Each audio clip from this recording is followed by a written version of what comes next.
Hello, everyone. Thank you for joining us today and welcoming poet and novelist Ryka Aoki. Sorry about that. Ryka Aoki to Washington State University. I'm Chelsea Ratzliff, an instructor in the English department at WSU Vancouver and co-organizer of the Creative Writers Series. Please see the link to view live captioning available in the chat. I'd like to thank our partners in this event, the WSU Pullman English Department and College of Arts and Sciences, the WSU Vancouver Library, Office of Equity and Diversity, the Office of Academic Affairs, the Office of Student Equity and Outreach, the College of Arts and Sciences, as well as WSU Tri-Cities Writing Center, WSU Common Reading Program, ASWSU, and Landscapes, the Student Literary and Arts Journal.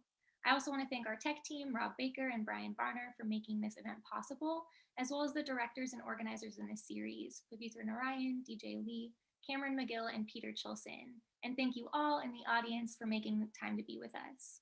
As we are far flung in these viral times, we would love to see you put in the chat where you're all from. I come to you from the homelands of the Chinookan and Taitnapam peoples and the Cowlitz Indian tribe. Actually, all of WSU's campuses statewide are on the homelands of Indigenous peoples. We honor their continued presence here and recognize that our ongoing commitment to equity, diversity, and inclusion is ultimately reflected in our relationship to them, socially, financially, and environmentally. Aoki's reading this evening has significant connections to our common reading book this year, Trevor Noah's Born a Crime, which details Noah's account of growing up in apartheid South Africa. In the US, we are not strangers to discrimination, as you all know, against the various aspects of life that make us human: race and ethnicity, gender and sexuality, who we are and who we love. It is because of writers and artists like Noah and Aoki that we are better able to understand ourselves and one another. Before we begin, a couple of housekeeping items. First, please use the YouTube chat to engage and respond throughout the reading. And we'll also have a Q&A after Aoki's reading where you can ask your burning questions. Second, our next event hosted by WSU's Visiting Writers Series is on February 10th. We will be welcoming Chigozie Obioma, fiction writer and author of The Fisherman, which was a finalist for the 2015 Man Booker Prize and a winner of 4 other awards, including an NAACP Image Award. This will be another YouTube live event, so look out for that on our website, which should also be in the chat. We hope to see you there. Finally, if you're here for the Common Reading event, we'll put the Qualtrics link in the chat toward the end of the reading, so watch out for it. I will now give the virtual floor over to Elena Bush in welcoming Ryka Aoki.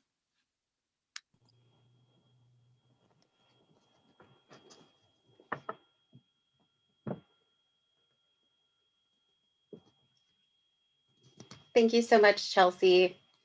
Hello, everyone, and thank you for joining us. I'm so excited to be here.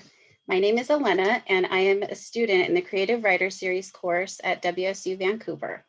It is an honor to introduce tonight's visiting writer and speaker, Ryka Aoki. She is a poet, composer, teacher, and author of Seasonal Velocities, He Mele Ahilo, a Hilo Song, Why Dust Shall Never Settle Upon This Soul, and The Great Space Adventure. Her next novel, Light from Uncommon Stars, is forthcoming from Tor Books this fall, and links to these works can be found in the chat. Ryka's work has appeared or been recognized in many queer and mainstream publications and anthologies, and she was honored by the California State Senate for extraordinary commitment to the visibility and well-being of transgender people. Her latest poetry was part of Are You Okay?, curated by Franny Choi at Smithsonian Asian Pacific American Center. As a Japanese American, she was especially honored to work with the American Association of Hiroshima-Nagasaki A-bomb survivors, where 2 of her compositions were adopted as the organization's official songs of peace. Ryka is a professor of English at Santa Monica College, earned an MFA in creative writing from Cornell University, and is a 2-time Lambda Award finalist. She is the winner of the Eli Coppola Chapbook Contest, the Corson Bishop Poetry Prize, and a University Award from the Academy of American Poets. She is also a former judo champion and the founder of the International Transgender Martial Arts Alliance. Of her extensive and impressive list of awards, honors, and achievements, she calls being named an outstanding volunteer by the LGBT Center's Children, Youth, and Family Services her favorite award ever. I was first introduced to Ryka's work last year during a women writers course at WSUV. We read the novel He Mele Ahilo, a Hilo song, which, in addition to making me crave Hawaiian food for weeks, also made me a Ryka fan for life. With the novel's comedy and compassion, its expressions of pain and loss, joy and hope, and of course, the unforgettable characters. It is a rare gift as a student of literature or as an avid reader to get to converse with and ask questions of the author of the work you're reading, or to hear the words of a poet spoken by the poet the way they were intended to be heard. We are so fortunate to have such a talented and accomplished writer and all around cool human being here with us tonight. It is an honor and a pleasure to introduce the one and only Ryka Aoki. Thank you so very much. Oh my God, I think I'm going to cry. Uh, wow. I'm really glad you liked the book, by the way. Um, I want to thank everybody. I want to thank Washington State University, Vancouver, and I want to recognize the legacy of the land upon which it stands. And I want to honor them with all of our presence here today. And so it's not it's not a debt that we can repay, but we can honor the presence of that debt and we move forward from there. I have been writing for, gosh, I remember I've been writing since gosh knows when.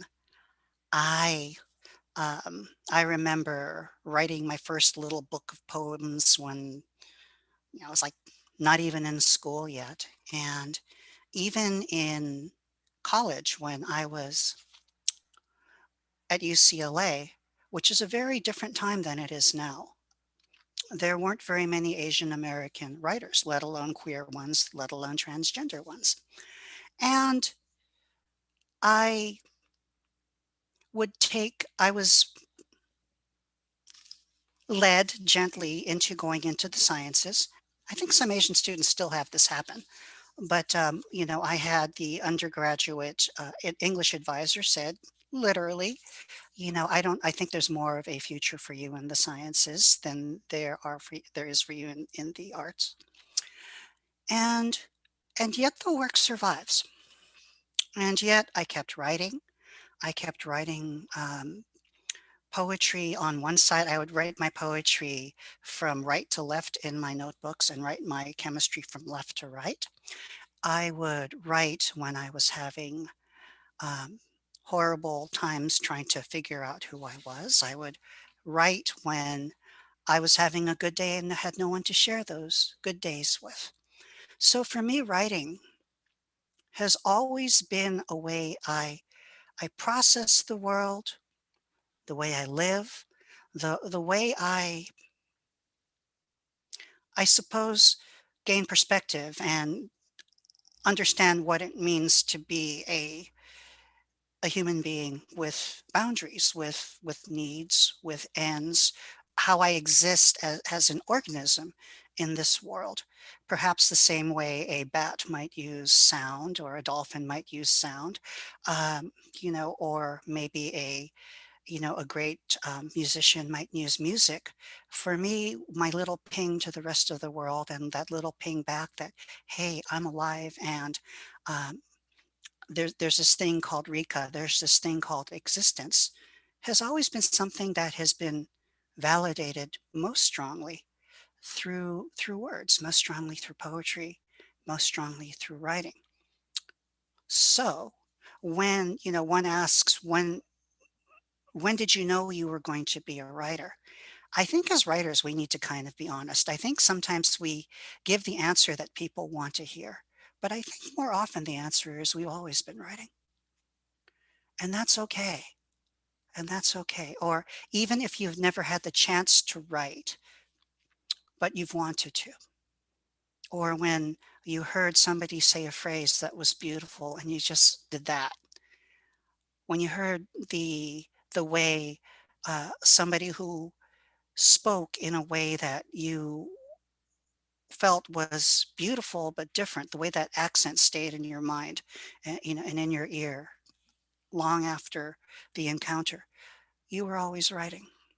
Uh, when you had a bad day and you thinking to yourself how to make a good day, when you are listening to music and you think your lyrics are better. Yeah, when you do all of these things, you're writing. And so I think that if you I think everybody to a point is has this ability to write. But some of you out there, I think you know how important it is to write to be able to function. That's why the first thing I'd like to say, and this conversation is really going to meander a little bit, but what I wanted to tell you first is if, as a writer, writing is very, very integral to our function. So don't deny that you're writing because in a way you're denying that you're functioning. So I'd like to talk about this poem that I just finished uh, on Monday. And to give you an idea of how this worked, I am really, really lucky. This Saturday, I'm going to be part of a women's speakeasy via Zoom as well at, at the 2021 Sundance Film Festival. And being a queer person of color, a lot of times I get asked to do such things on a moment's notice because they think, oh, we need this, and I guess I'm this, and they bring me over, and and here we go. But I had 24 hours to write something on sisterhood. I couldn't use one of my old poems because as a transgender woman, a lot of times our view of sisterhood is a little bit different from those of you who are cisgender. We didn't get sisterhood. We got a lot of doubt. We got a lot of antipathy. We had a lot of suspicion. And to be honest with you, some of that suspicion, some of that antipathy was just feminist scholarship learning how to be feminist scholarship. We all get that. We all get the baby steps, and we all get that sometimes you don't get it right the first time. But I grew up in a lot of that. And so yeah, this is all died.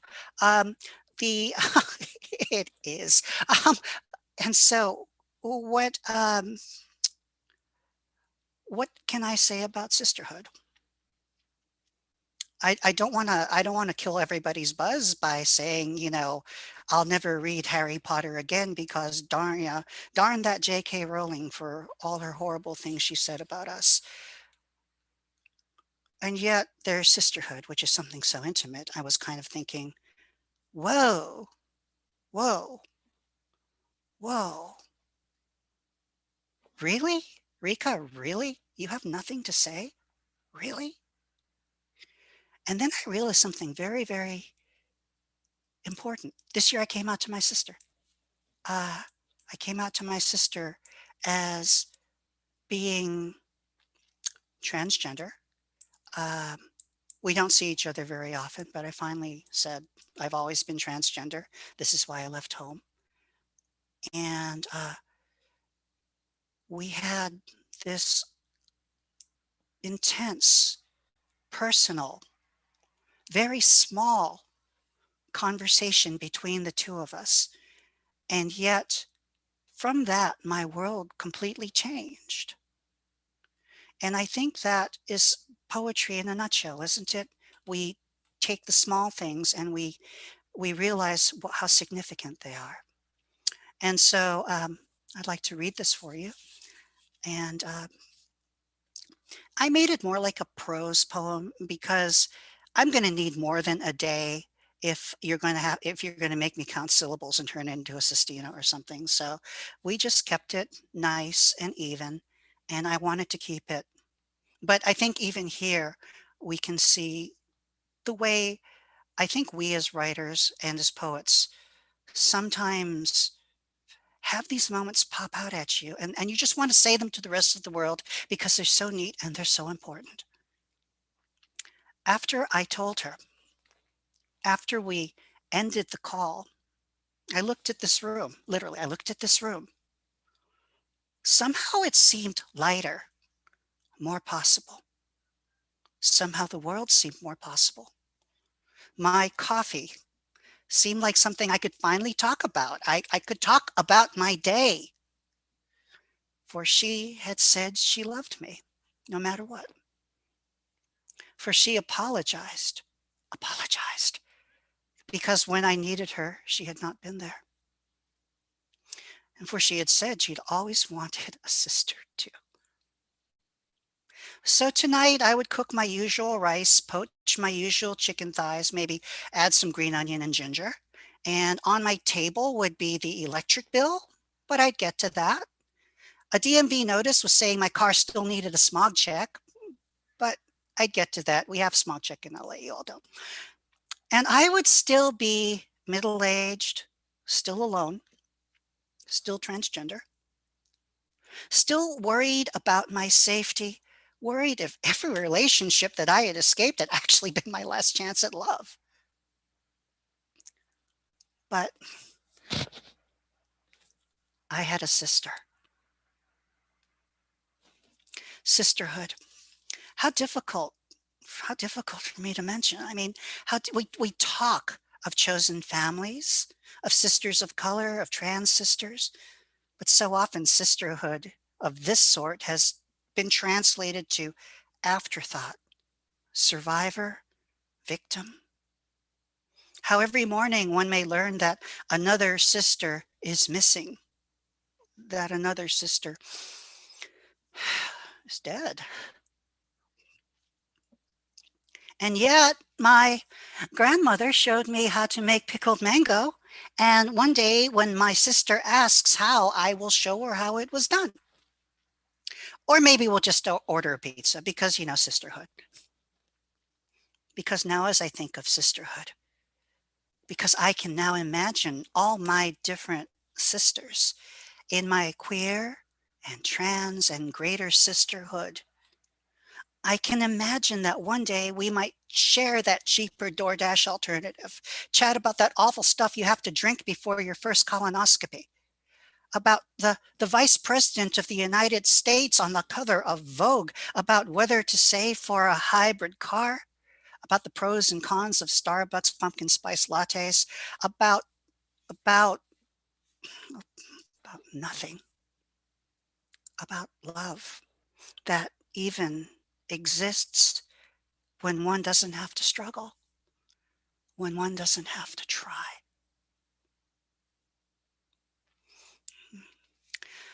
So with a poem like this, I would like to maybe open this way to show you how tightly my life as Rika, the person who, you know, likes shiitake mushrooms, is the same person who is Rika who wrote the poem about, you know, the shiitake mushrooms.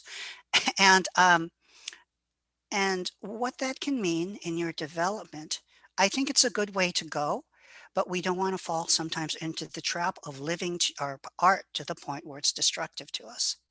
So there are some things that I said here. Um, my grandmother never showed me how to make pickled mango. I learned that from my mother, and she didn't teach me. I just learned from watching.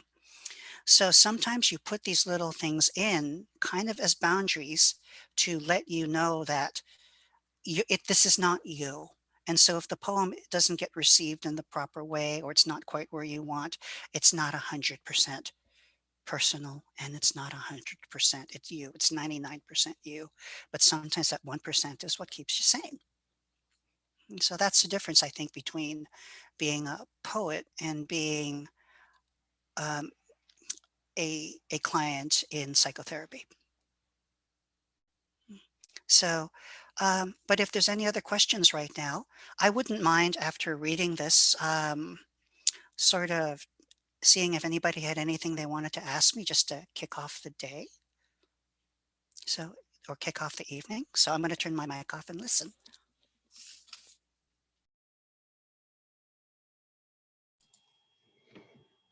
Okay, well, I do have a question for you, Rika. So you are a prolific poet. You are a former judo champion. You work with so many wonderful organizations and causes, and it seems like you're always moving and working and involved in something. And I wonder, do you ever just sit still?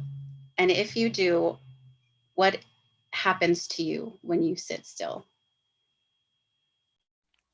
Well, first off, I mean, I think that it would be healthier if I wasn't moving all the if I weren't moving, if I was not moving all the time. Subjunctive case. How do we do that? Okay. But you notice that I don't have a ring on my finger.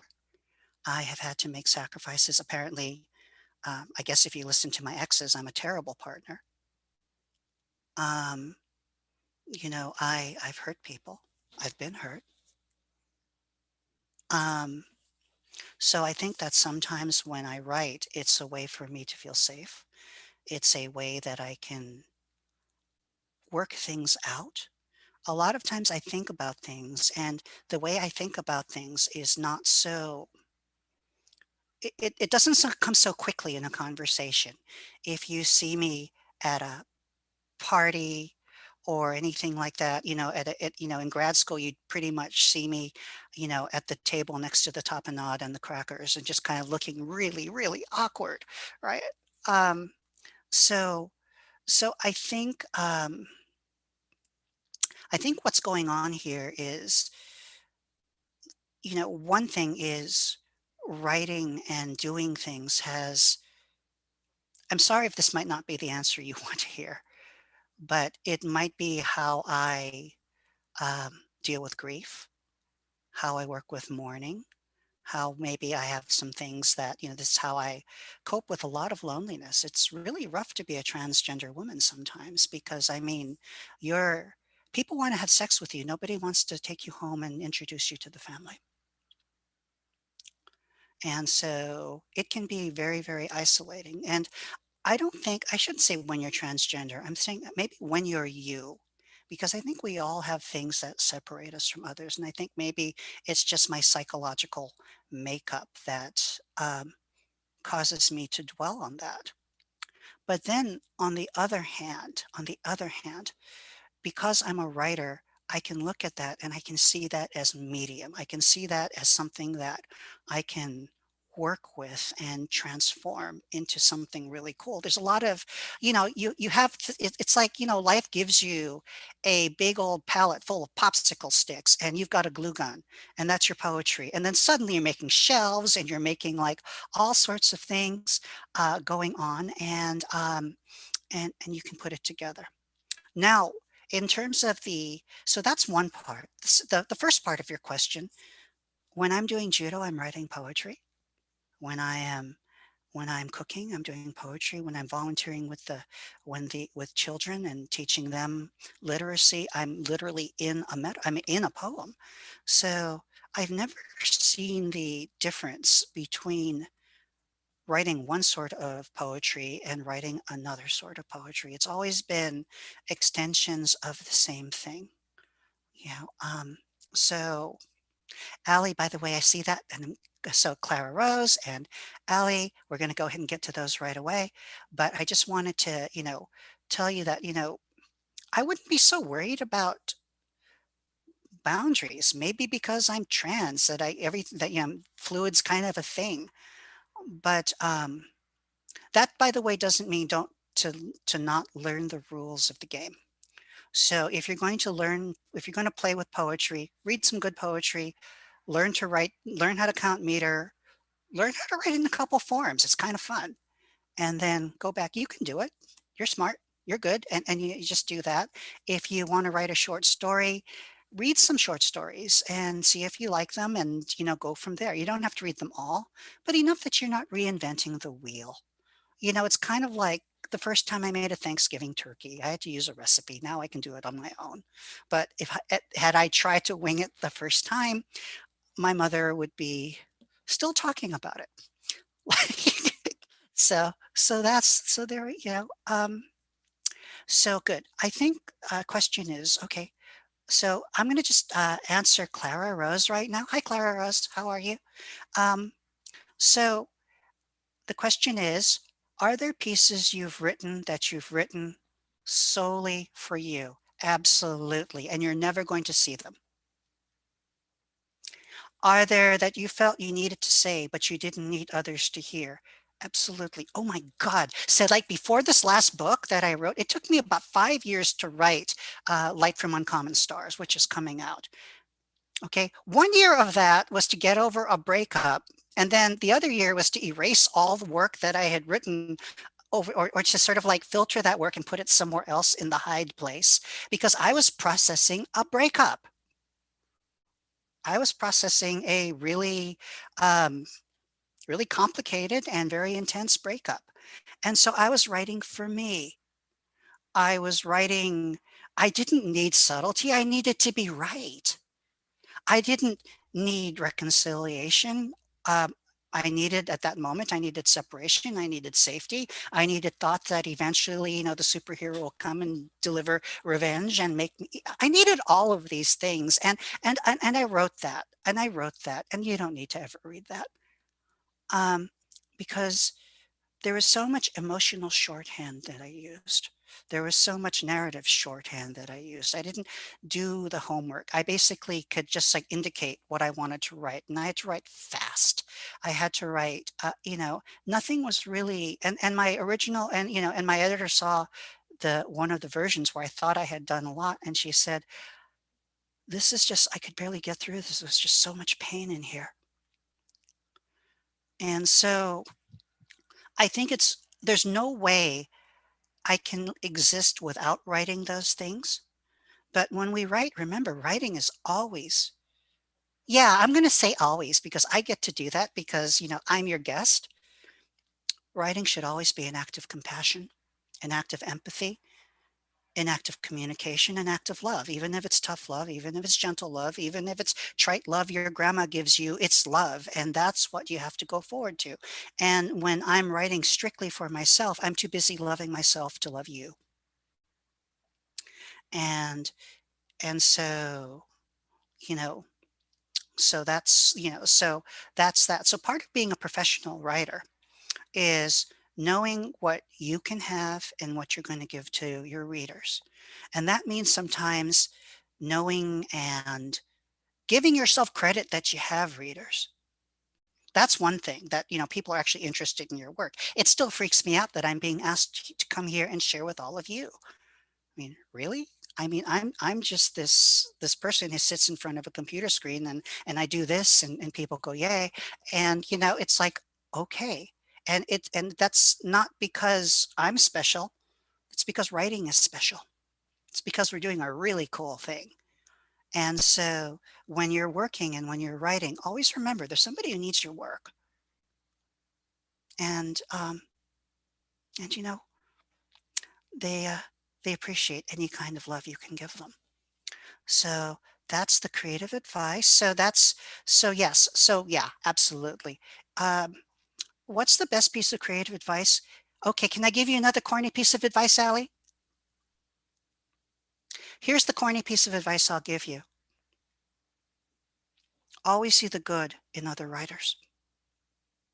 Always understand that other writers, even if they might not have the technical chops you have gained, even if they don't say some things that maybe you like in a way, there's always something good that you can hone on to.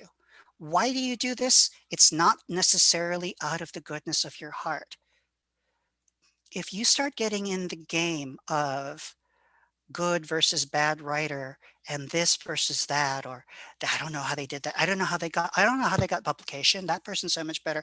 If you get into that a little bit too much, um, you become a critic and you stop becoming, I think, free to write. I have never met a poet who didn't blow me away. I can always learn something from any poet, any writer that I work with. Even my students in English 1, I go, wow, I wish I had written that. What you do at all times is honor the impulse to write and try to see the good. Because then when it becomes your time to go on stage or to publish or to submit, there's nothing negative to hold you back because you can say, wow, I really like their work, so I hope they like mine, and off you go. And it really does work that way. I know you have these bad days, or not you, I know I have these bad days where it's like, well, they're good, I suck. But if you keep at it, the moment you say, I suck at your work, try to read somebody else's work and give them a really heartfelt, I really dug that poem. You'll be amazed at how powerful you feel. You'll be amazed. I think that sometimes, because of our happy capitalist system, we get too caught up in the pecking order of, who's a top rank poet or this poet or that poet. It's all poetry. It's all a gift. Your life is a gift. It's all a gift. And that doesn't mean you don't worry about getting good, but that's your business. You know when you've delivered a good poem. You can see it in the eyes of your audience. You can feel it throbbing on the page. You know when you've given a good poem. And then just trust yourself. Trust yourself. So I guess, Ali, my thing is twofold. One, don't get caught up in tearing other people down. And I'm not saying you are, absolutely not. But I'm saying, should you be tempted to do that, I would suggest not to, and try to see something good in the work.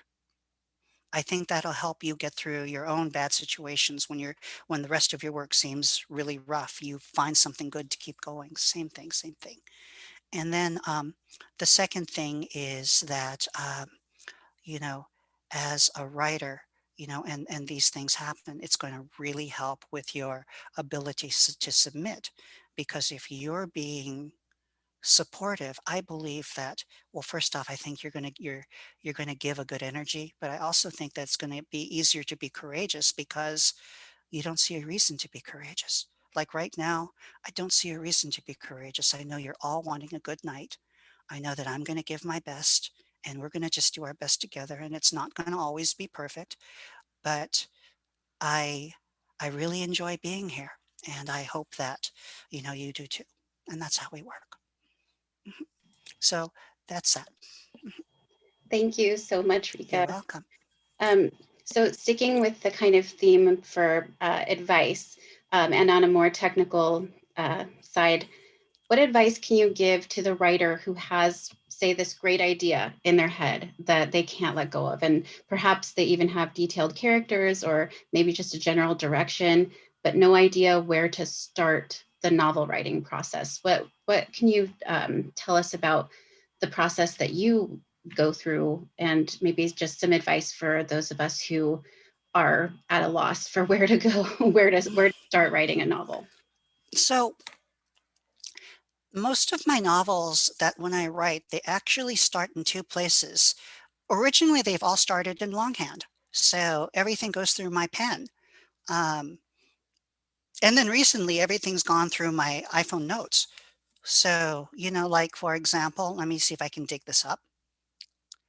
If like I'm these are my notes for like novel 3, where I just kind of like this is the novel that I'm contractually obligated to deliver after this other novel.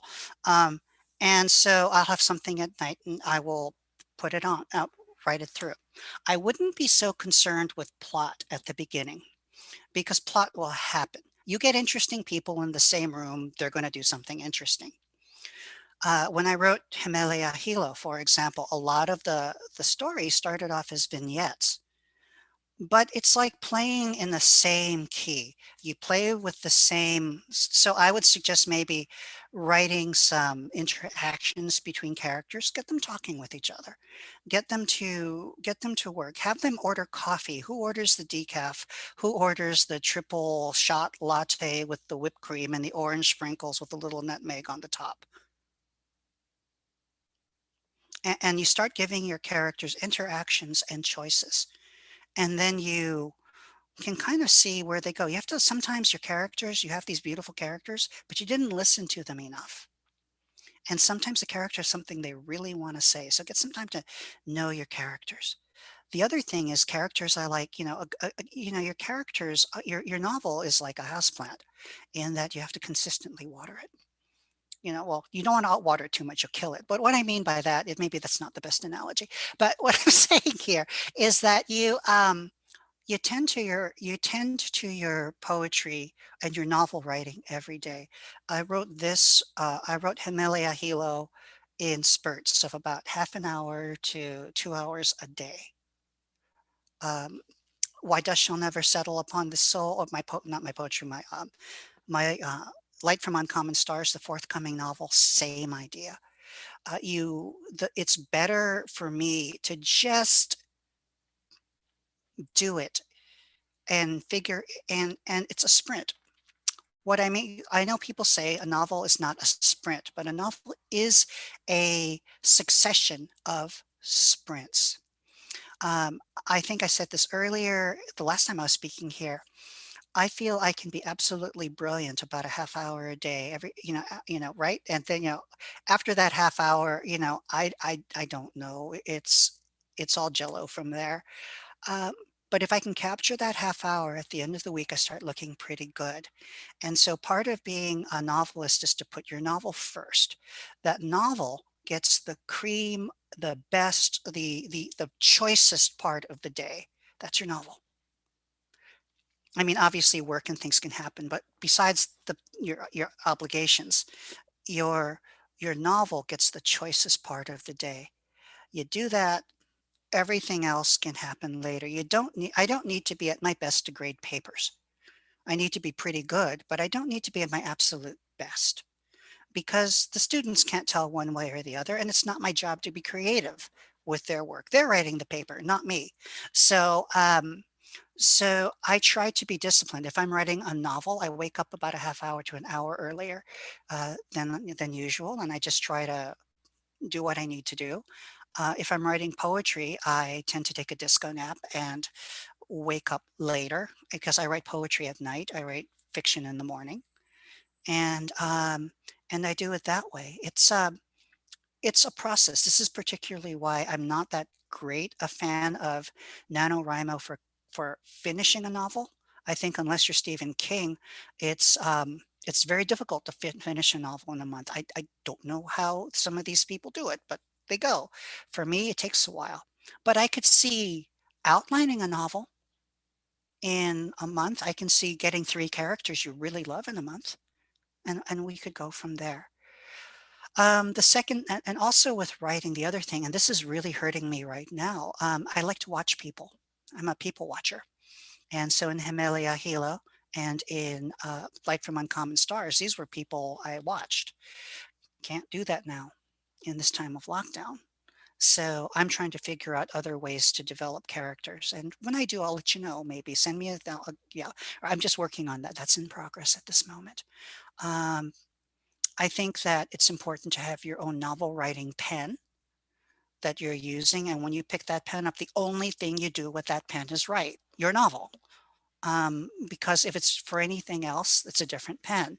Uh, my reason for that is because you want to, when you're there, you're going to give yourself about a half hour to 2 hours writing. It's got to be business. It's got to be business. Yeah. Um, you got to treat it like that part-time job at McDonald's. If it's a 12, if your gig is from 12 to 4, you show up 12, you leave at 4, and it's no questions asked. You kind of have to be your own employee. When you're writing a novel, it's got to be no questions asked. You just go and you do it. And I think one of the tragedies that I see are so many gifted writers who don't have the belief in themselves to just get up, do the work, and then not and then get on with their day. I see a lot of people, younger writers, thinking that maybe if I win an award or I get published, then I'll do it because then I'll feel valid to do that. Unfortunately, it doesn't work that way. The work comes before the validation. You have to do it, and everybody's got to think you're weird. And you've got to sit at home and thinking, I have no talent whatsoever. Why am I killing a tree? Because we all go through that. And you know but we keep going because we have to, because writing is how we negotiate our presence in the world. Does that help? Yes, absolutely. Thank you so much. We do have a few more questions that are Hmm. from the YouTube chat. Yes, And yes. go Hi along with everybody on YouTube. kind of go along with what you were just discussing as far as process. So one of the questions says, I wrote 4 hours a day for months, yet I always felt like it was never enough. I couldn't go outside and I felt stuck spinning my wheels. What do you think I should do? Mm-mm. I think you should go to writing 2 hours a day. And here's why. I think that if you write for 4 hours, I've noticed when I've written for 4 hour sessions, and I've done this, and I end up the next day looking at most of my work and figuring it's crap and what am I doing with my life? It's hard because what ends up happening is if you're not taking that peak, that that your peak ability and your peak attention and your peak mostly your attention, you're going to slip and then you're going to think I have to work harder. That's only been an hour and a half. I still have to write for another 2.5 hours, or I'm not really a writer, and it becomes painful. And then your draft will have that pain. Writing should be like breathing. Writing should be, uh, and even more so than, to be honest with you, writing should be something that validates your life. It's not always that way. But if you write for 2 hours or even an hour, try to end on an up note. Try to end where you wanted to say something more, but time's up. I guess I have to put that off until tomorrow. That way you are eager the next day to start. You never want to feel, oh my God, thank God I got that over with. You want to think, shoot, okay, I got to go make lunch. And that's what you should feel like. Um, Remember, when you are when you're writing, what's going to validate you as a writer are two things: how good your writing is and how long you're going to be around to tell people how good your writing is. Right? And your writing will be at its best when you're at your best. And unless you're way, way better than I am, and you might be, I can't be at my best for 4 hours. No way. And I still like to write. I've been in this game for a very long time. You know, I should that God, I sound so old. I've been in this game for a little bit longer than you have. And I not that there's anything wrong to be old, it's just I have so much more to say. But you know, I think what keeps me happy and fresh is knowing that I have tomorrow and I have the energy to be here tomorrow. And I'm not gonna, yeah, and I I didn't quite get it right today, but I know how to do it and I can do it tomorrow. And of course, tomorrow I'll say the same thing, but you always end on this feeling of, oh, okay, next time. I think if you can do that, you'll slowly cultivate a better relationship with your work. And to whomever is asking that question, this is not immediate because a lot of times we get in the habit of punishing ourselves as writers. I'm a writer, so I must feel tortured. That came from a place. And sometimes we feel indulgent when we write that we should be helping social justice a little bit more, taking care of whatever things. And so we feel that somehow we have to suffer for our work. I am transgender. I have to like deal with so many dead colleagues of mine who felt they had to suffer. You know, it got really bad in the early aughts where it's like, oh, she's dead. Oh, yeah, she died. Oh, she died. I mean, like, why does she'll never settle upon the soul? I mean, this is for Alexis and Donna. Alexis and Donna were both wonderful, wonderful artists who are dead because I think feeling tortured was something that was a part of their how um, they processed. God rest their souls. God, I love you. So anyway, um, you. So when I tell you to be kind to yourself and to end on an upward note, that's not me being nice. That's me not wanting to deal with any more dead young poets, because to be honest, there's nothing glamorous about it. I was with Alexis just before she died. There was nothing glamorous about it. I miss her. We all miss her. And if you are to go, we're going to miss you. So, what we want to do here is we want to build in a way that is sustainable, that's even nourishing, that'll give you joy for a lot of years to come. And you're just going to get better and better and better anyway. Nobody starts sucking as a writer more if they practice. You're going to get better. Mm, You know, um, J.K. Rowling started to suck not because she stopped knowing how to write, but because she got weird. But yeah, I'm sorry if that got heavy, but writing is heavy. Writing is life. Mhm. No, I really appreciate, and I'm sure the audience really appreciates your candor and your, the emotion and the realness that you're showing. It's very much appreciated. You're so Um, welcome. so I was looking through some of the questions from before, and one of them was about your writing poetry at night and your novel writing during the day, and they wanted to know why you chose to do that, and is it a hard and fast rule, or is it just something that you prefer? It's not even I prefer. Somehow it just works. I didn't choose it. It's like I would rather, be a little bit more predictable. But I do find out that um, I process the world. I think maybe in the morning I see the world more as a to-do list, and at night I just kind of see it as going into dreamland. And but it's really weird because I can write. Yeah, I guess in the morning too, I can edit my poems a little bit more. So I think in the daytime poetry, I pay more attention to structure. But I notice that at night, if I try to write prose, I can't do it. I can't. The characters fall apart. I get sleepy. Maybe because I'm tired of the stories of the day, and I just want to get some rest. Basically it's nothing I've chose. It's something I've realized. So, and that's the really cool thing, right, about being a writer. You get to discover things about yourself that non-writers don't know, because you realize that the way you process the world changes. So, like for example, do you mind if I read another? So this was for an anthology that I just this was actually they wanted me to write something about the pandemic of all things, and you know, timely poetry. It's an oxymoron. Poetry should be for the ages.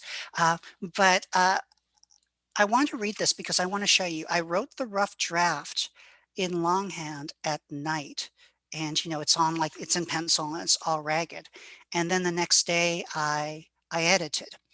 And so I edited for sound, for enjambment, for all of that, so when even you look at a poem like this, it kind of looks like it's polished, as opposed to all over the place. And so sometimes you don't edit at the same time you write, and you have to be comfortable with that too. That's the other part of coming back to your work every day. You don't need to finish all at once. So this is called Hungry Once Again in America.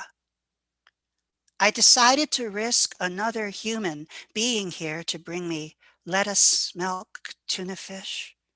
Bread last year, I could have soft boiled eggs 2 and 3 at a time, could let touch and taste and tongue and teeth. Behind my door, I checked my supplies of canned meat, toilet paper, seaweed, rice, like Auntie after the war. Great auntie after the tsunami, great great auntie after the famine, after someone suggested I should read a book again, practice an etude again, burn some incense down to ash and glean some zen again. And yet I'll blink and 4,000 souls will learn to be quiet again. I'll blink and 4,000 souls will learn to be cold again, just as before when we had our heartbeats, and more. Our resilience, our patience, our silence. Pray for a vaccine against such pathogens. Pray for an immunity that dances to cat hair, old underwear, a week of dishes in the sink. Pray that this body could be convinced not to think. Pray for the Buddha to say, fuck it. Yes, fuck it. To say, yes, girl, it's hopeless. To knock on my door and say, fuck the groceries. Let's make love.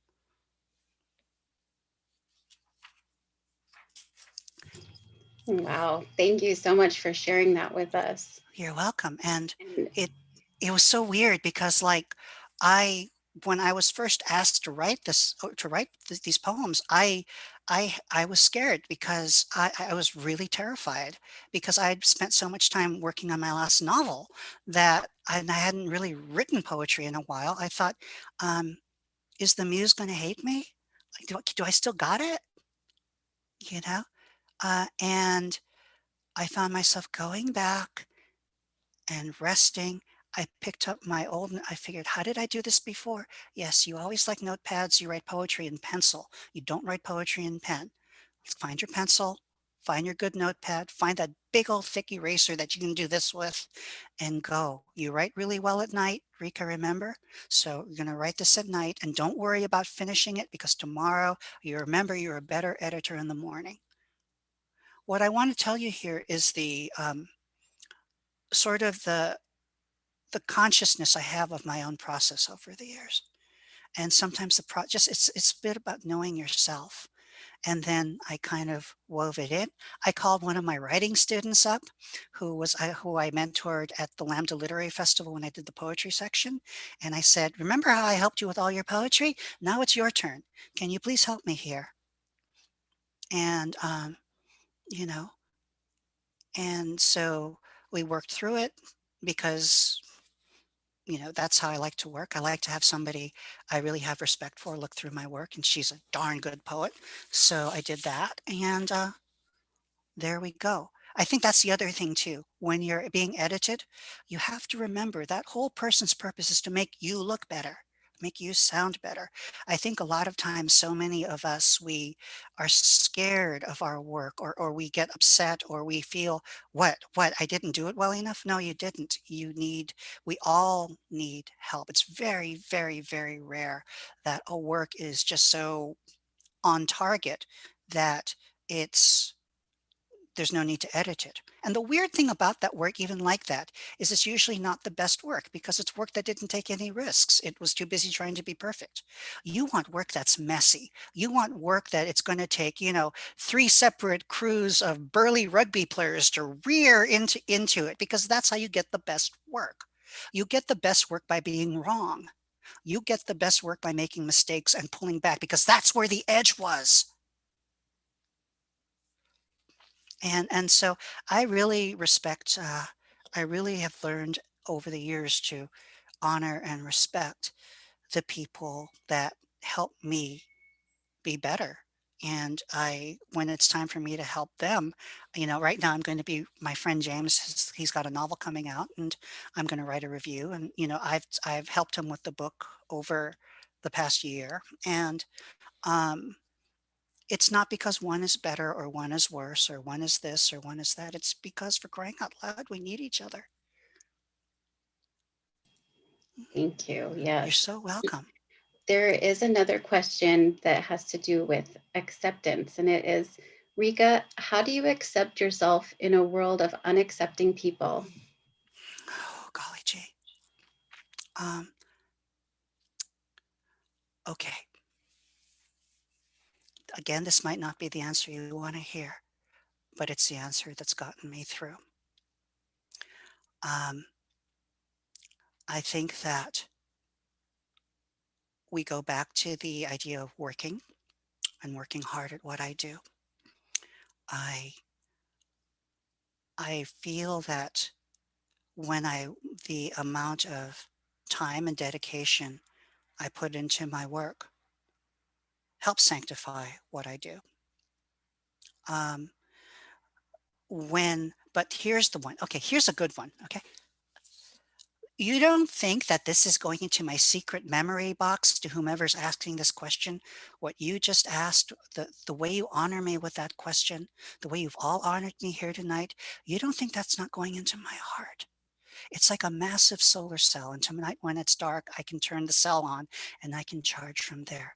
One of the things I've learned as a writer who's about in this world, one of the things this girl has learned is to take in compliments. And it is not easy to take in compliments. It's the hardest thing, but it's really, again, you give so much as a writer. You give so much as a poet, and you're not getting paid lots of money. I have to tell you, I have to thank Washington State University for being so generous.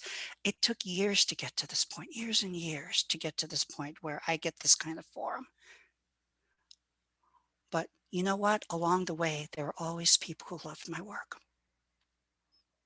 And the more I appreciate that, the more, you know, I was at a reading and I was on the road and it was this crazy art gallery.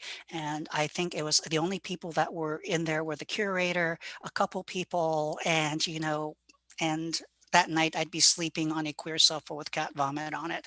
I don't even, yeah, it was that. And we're in Ohio somewhere. And then somebody came and they said, they had one of my chapbooks and they said, your work saved my life. And I think I remember that so much because I think it really crystallized how much our work matters, how much your work matters. Um, the moment you pass your work out, it's reaching out and it's going and somebody's probably going to get to it and it's probably somebody is going to value it in a way that not even you have valued it. And then when they come back and thank you, you've got to realize, even though you want to say, no, no, no, it was nothing, you got to remember all the work you did. And you got to remember to say thank you. And then in your heart, put it away someplace, let it charge the battery. I think that really helps. I think that helps. I don't really need the affirmation of this person or that person because I have the affirmation of this person. And that helps a lot. So, and I just want to say just here too, um, really, again, your work matters. When people say thank you, they're not trying to be nice. They mean it. People don't say thank you to things that they don't. I mean, really, when it comes to poetry, somebody comes up to you and says something that they like your work. You know how intimidating you are as the poet, the delivering poet, for somebody who might come up and talk to you about that. I didn't realize how intimidating I could be after I came off of a. So for somebody to actually approach you and say thank you gotta realize you're the mountain they climbed. And it's a beautiful thing to be. And we're all mountains for each other. Okay. Thank you. So we have another question, more on the technical publishing side of Absolutely. your experience. We'd love to hear more about your experience. Let me mute my mic and not slow. So this question is from Isabella Meza. Hey, Isabella. Her question is it better to publish with a company or self-publish? And then also, I'd like to know, do you work with a literary agent or do you work on publishing on your own? Sweetness. Okay, so anyway, I had I don't know, do people still publish chapbooks? Of course they do, right? So I had like chapbooks and I was publishing in zines. But when I was growing up and when I was starting out my career, even though I came from, um, I was I was really lucky. I came out of an MFA program at Cornell, and I still have no idea how I got there. When I got there, nobody owned up to reading my manuscript. For all I know, I'm a clerical error. I really don't know. But even then, I was intimidated by submitting, right? Because it's almost like, praying, right? It's like you want validation and suddenly you're in this journal that, you have this poem that, and so on and so forth. Um, then I started to tour and then I started to really tour in some of the, well, then, towards in that whole process, I came out as trans too. And I started understand, which is frankly probably the best thing that ever happened for my work because suddenly life got real and I was doing something for myself and I asked myself, what's important to me? And so I started to think of other ways to publish other than the go to the MFA program and see if you can get into this academic journal or that academic journal. So for the people who want to go that way and they want to be in the Kenyon Review and they want to be sort of a poet of that nature, um, don't listen to me. Find somebody who um, find somebody who's gone that route. It's a very good route, but it didn't work for me. I guess maybe I didn't have the right, I suppose, set of skills. Maybe my poetry just didn't do that, and that's cool.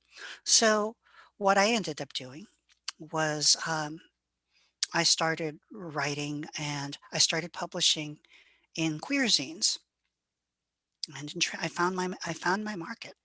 And I started publishing there. I started performing more and more, which means I always thought of myself when I was going to school as a page poet.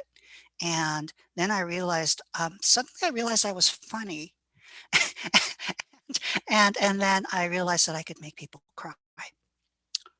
And I realized I could be on stage and people didn't think I was ugly, which is a really cool feeling, by the way, when you're trans.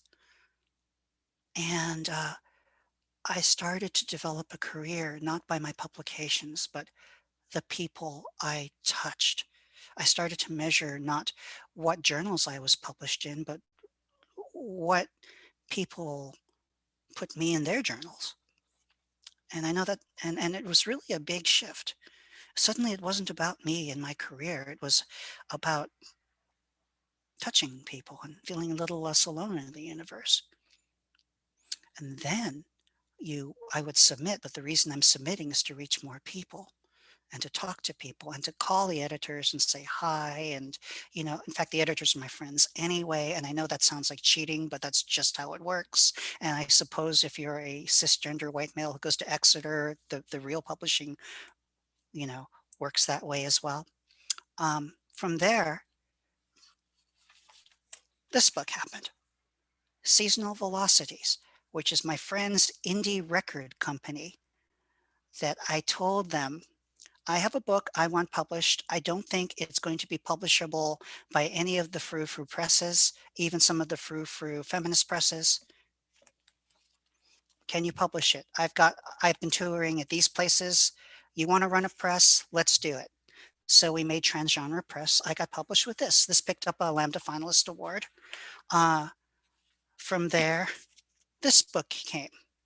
And this book was actually it's Beauty Press, and Beauty Press was all run by trans women of color. And so and so I said, look, you mind? Cool. And so I got that. And then I had this novel that, that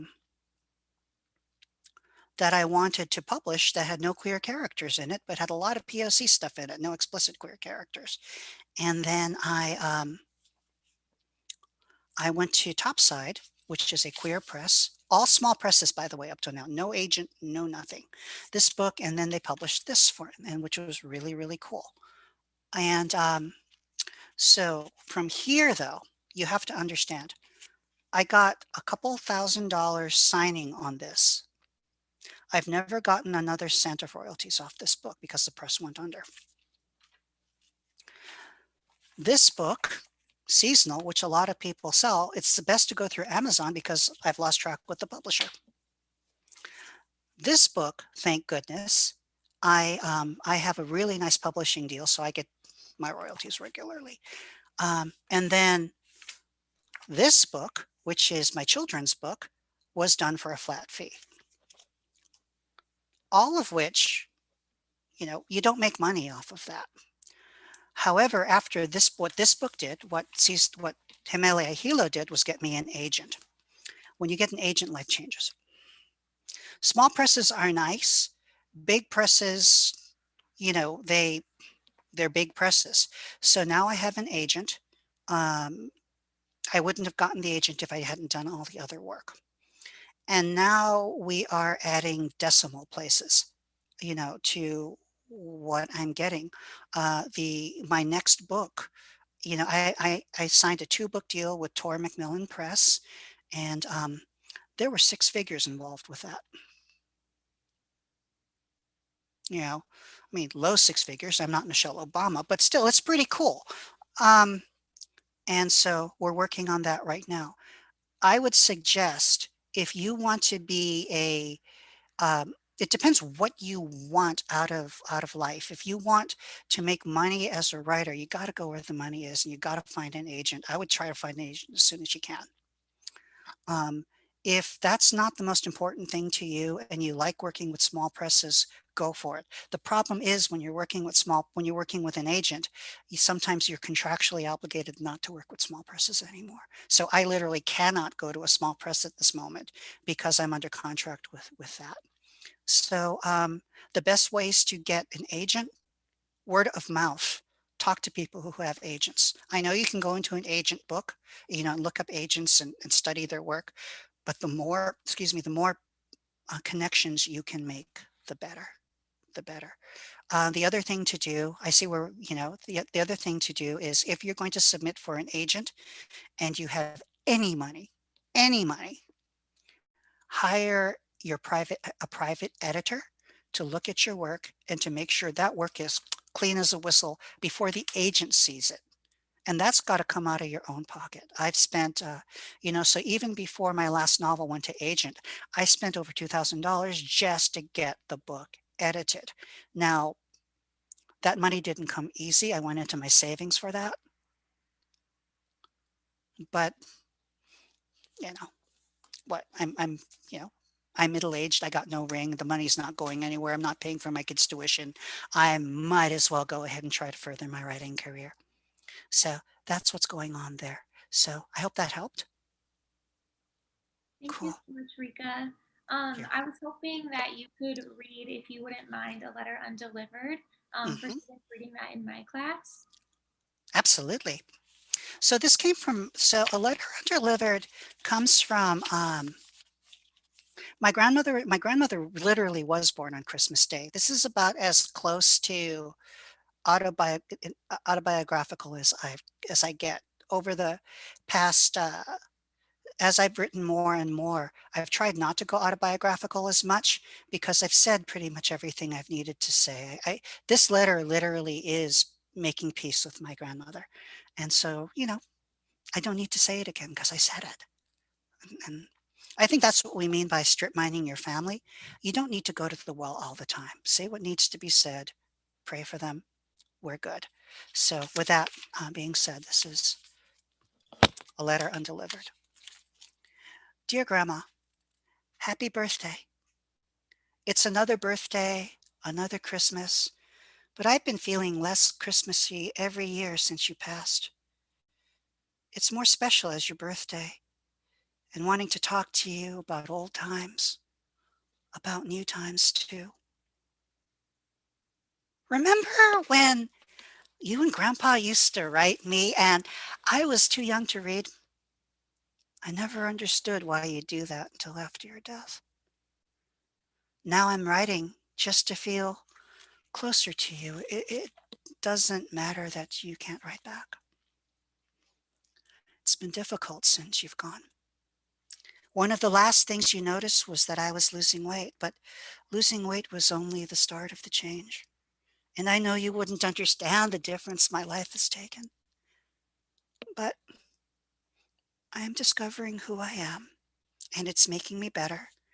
And I pray this makes you happy despite everything else. My hair's gotten really long. I know you'd hate that.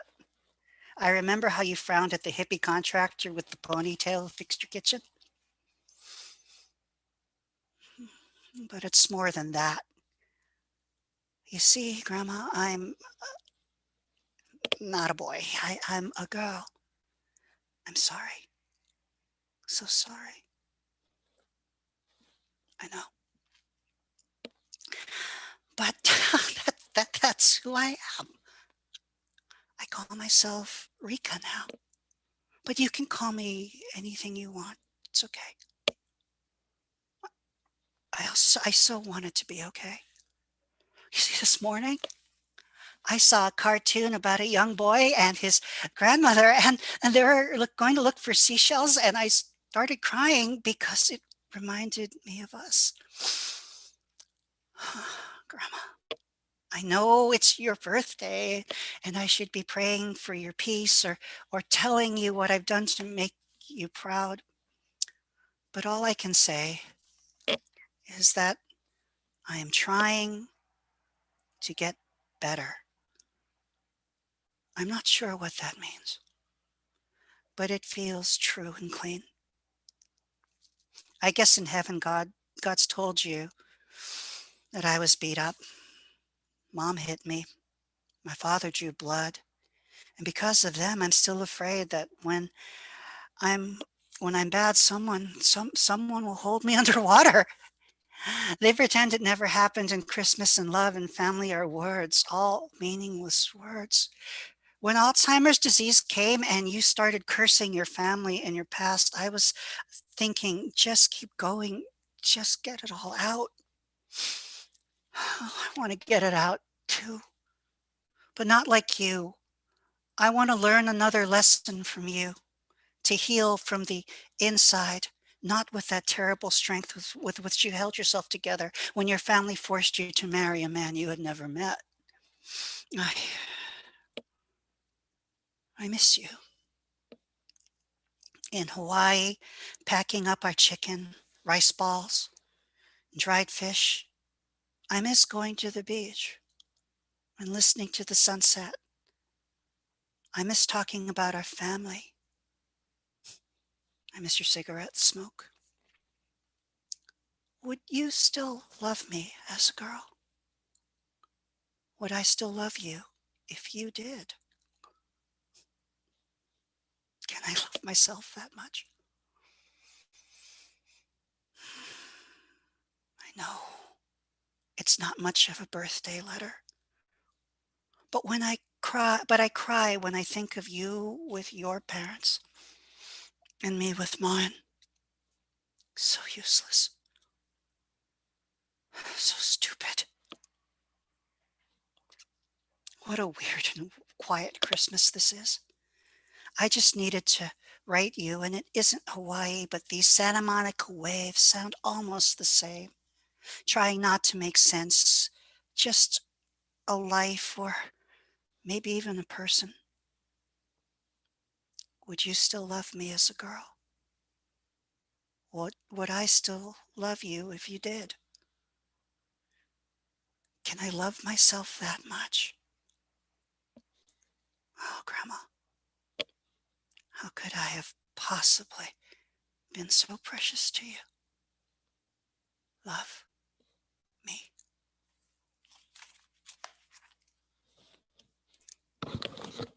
Thank you So, so much, Rika. you're so welcome. Can you You're talk, so welcome. can you talk a little bit about that love reflected in your grandmother? I feel like a lot of your work does that, where you find a way to love yourself through somebody else and the tension between that. Mm. I think that when I was at Cornell, um, there was this um, Robert Morgan, the novelist Robert Morgan, this white dude from the South. And I was afraid of him because, I mean, who are you? We have nothing in common. He turned out to be my greatest mentor. And when I came out to him as trans, he said, "Well, you always have liked to travel." You know? And what I found out is that I think some of us, when we look, I think people react to us and what we give to them. And we get reflected sometimes in little fragments coming back at us. And I think it's our job as poets to be sensitive to those fragments. You know, nobody will give you the whole story. Well, that's my therapist talking to me, but nobody will give you everything. But through the people who read your work and who care about you in some way, shape, or form and reflect that back, you can extrapolate. And so sometimes being a writer helps me complete the picture that my family didn't give me. So I can know that it's not really from them. And sometimes it's almost prosthetic, but I deserve to have a complete love and I will find it. Um, because why not? Better to do this than to live in a world where I hate myself. And you goes for all of you out there too. Better to find a world that you love you that you're loved than a world that you hate yourself. And it's going to take a long time. And sometimes it's not going to work. And sometimes you're going to feel like, oh my God, that's so silly. How could I ever do that? But if you keep coming back to it, there will be good days, I promise you. Thank you, Rika. You're so welcome. Um, Um, I know we're going to, yes, go ahead. Sorry. yeah, we're getting to the end of our time. Did you have any final thoughts you would want to leave with our writers? Well, first off, just as a very selfish plug, my next book is coming out in September, but the cover is available finally now, and it's really pretty. It's called Light from Uncommon Stars, and it's about Hemeliahila was about my family in Hawaii, and this is more like my family growing up in Southern California. So there are going to be stuffy Asian classical musicians. There's going to be goofy donut people. There are going to be ducks that you feed, and then they expect more, and it's going to be, it took me a bit to write it, but it's really, I'm super, super, super, super proud of that book. So Light from Uncommon Stars, it's coming out from uh, Tor Macmillan in September. And that's what that's my plug. Now, and, if there's anything else that I'd want to add, it's like just, if there's any other questions, I would love to, because I'm here. If there's any other questions, I would love to just spend that time. I hope that, I don't have to tell you how much it means to me in a formal way because I hope it shows, but it really means a lot for me to be sharing with all of you. I'd like to especially thank everybody, Chelsea and Elena and, Cameron and, just everybody here, DJ, for bringing me. But I want this last bit of time to be yours. If there's anything you want me to ask or talk about, let's do it that way. Let's do it that way.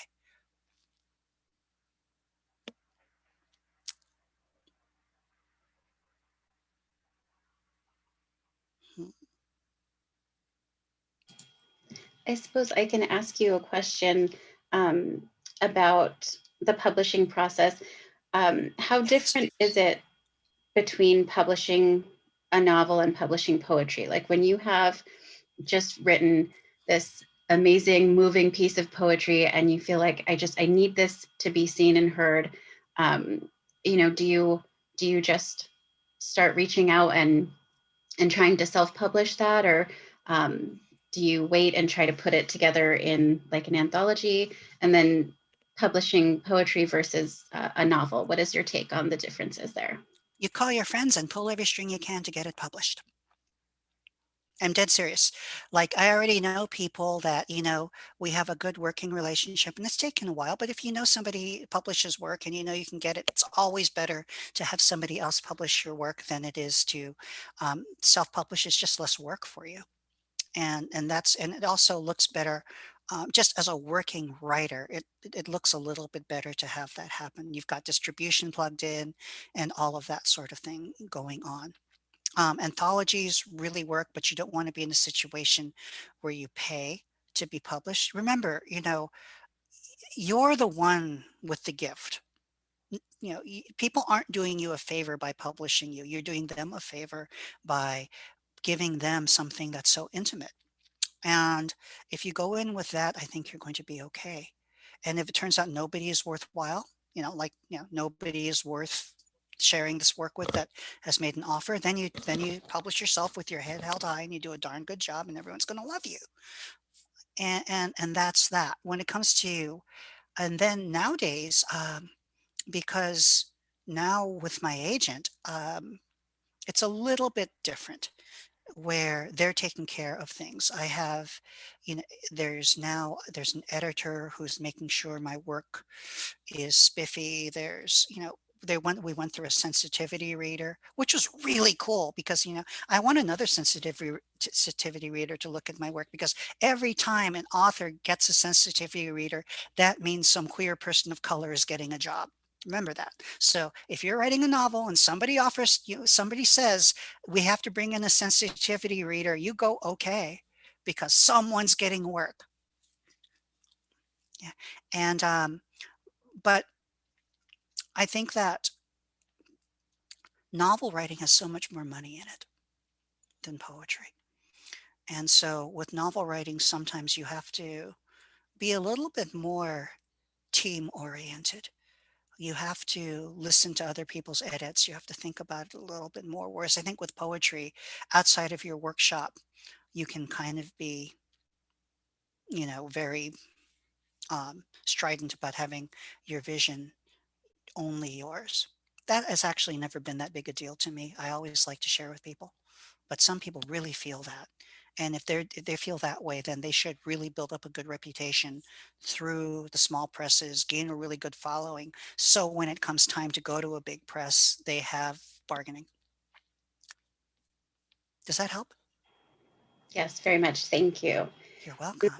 I did have a question about um, your work that you've done. Is there any piece that you're most proud of, or any of your work that stands out to you that comes to mind right away that you're just most proud of? No, no. I love all my children. What I'm most proud of is sometimes when somebody writes something and they tell me how much their work meant to them. That's what makes me proud. It's not the work that makes me proud. I have pride in all of my work. I will tell you, in my heart of hearts, you hook me up to a lie detector and you ask me, am I the best writer that I can, so I'll say yes, and the lie detector needle won't move. There's a huge amount of narcissism and a huge amount of ego in my own work. I've worked hard enough to believe in myself. But the reason it's that way is because then when I'm going out and people say that work meant so much to me, I can look at them and really with my true heart says, yes, it meant everything to me too, because it did. So really, um, I haven't read, I haven't read that um, letter undelivered in years. But the moment I opened it up, I was there. And before you asked me, if I hadn't opened it up, I would say, what pieces are on your mind? That wouldn't even have been on my mind. But my God, it's the best piece I ever wrote, as is every, and that's how I like to think about it. Um, I don't play, just my children all matter so much to me. And so that's just how I take it. I think I'm a little idiosyncratic that way, but really what means the most to me is the thanks I get and the feeling that I've made the world maybe a little bit better than when I came into it. That's kind of my dream, making my writing, making the world a little prettier. So when I'm gone, the world's a little bit nicer for my having been around. Rika, thank you so much for You're joining so me. welcome. You've just been a huge gift to me personally, and I know to a lot of my students. You have a fan club that's growing Oh, by day at WSU. I hope you know that, and especially through so many dark times this year, you've really been a huge light. So thank you for that. I hope one day I can come visit everybody, and actually we can all sit and have coffee together. And that would be really wonderful. You've all been a huge light to me. I've been looking forward to this. So I want to thank all of you listening so much just for like bringing this little trans girl to go talk to you all. And really just keep writing. I know you can. I know you can do it. I know some of you are doing it. I know you can do it better. Just don't give up. Believe in yourself. You can do it. You can do it. You can do it. Okay. Okay, thank you so much, Thank Rika you. Aoki, for joining us. There's a link in the chat to a pre-review of Rika's forthcoming novel, Light from Uncommon Stars, as well as the link to her website so you can check out more of her work. Thank you all for joining us and have a good night.